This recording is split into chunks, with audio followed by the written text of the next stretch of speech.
Hello and welcome again to another episode of VeleraTV. My name is Brian Scott and I'll be your host today.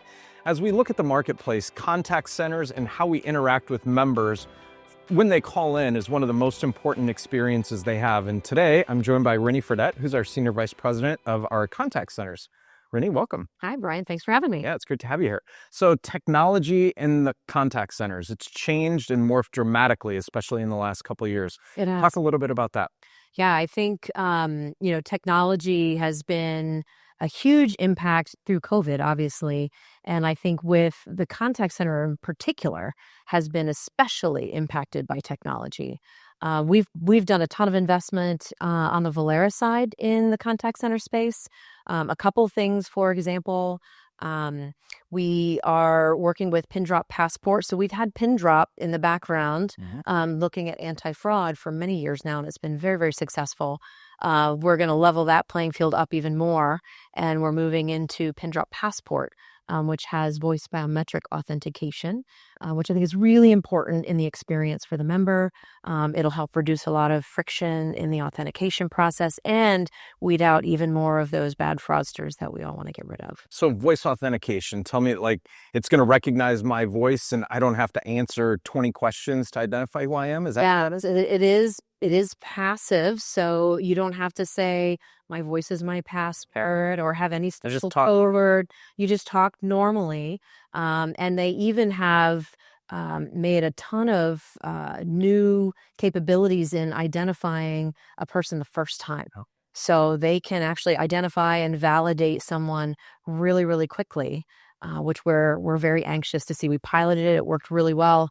So we're working on the launch of that in this fiscal year. Yeah. Staffing in call centers has long been one of the biggest issues. So talk about staffing and some of the trends and changes in staffing. Yeah. So in the contact center space, it is a challenge, right? Because it's the entry level folks. They don't always want to keep doing that for a long period of time.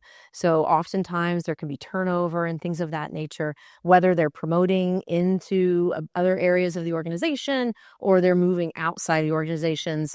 Our credit unions are constantly sharing challenges that they have with staffing and being able to hire and maintain because everyone wants to keep moving up. I think, one of the things that we have done, and we've seen this in the industry in general, is the whole work from home premise, right? And, with COVID, we kind of had to go that way.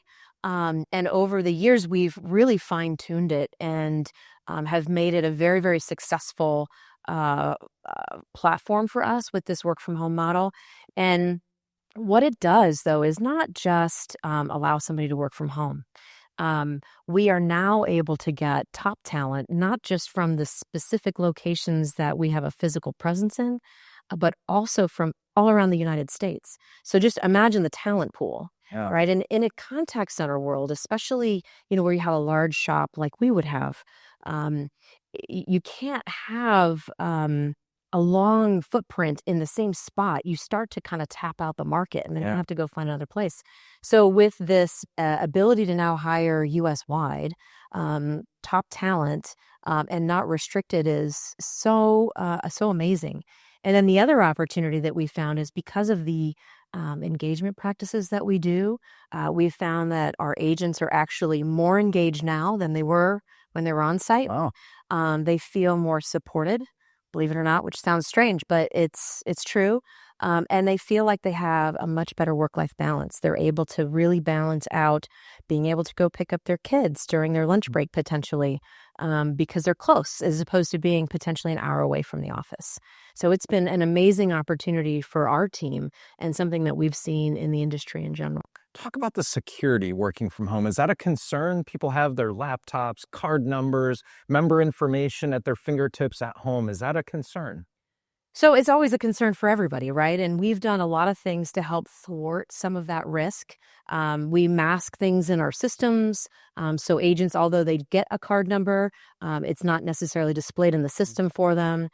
We use front-end technology with our Unified Agent Desktop, so they're not going into green screens and having access to all that. Okay. We restrict them from being able to just go in and access an account. They can't just go into our system and pull up any account and do a search. They have to get a call pop in. We have a lot of different monitoring systems in the background, a lot of different logs that we're pulling on a constant basis, kind of monitoring who's touching different accounts, when they're touching, why they're touching, what anomalies we might see. So there's a lot of things that we have going on in the background to help prevent those risks from occurring. And we haven't really had any significant issues at all. That's awesome. That's awesome. Sure. Hey, fascinating information about contact centers. Thanks for being here today. Thanks for having me. Absolutely. And thank you all for watching another episode of VeleraTV. We'll be back with more great episodes coming soon.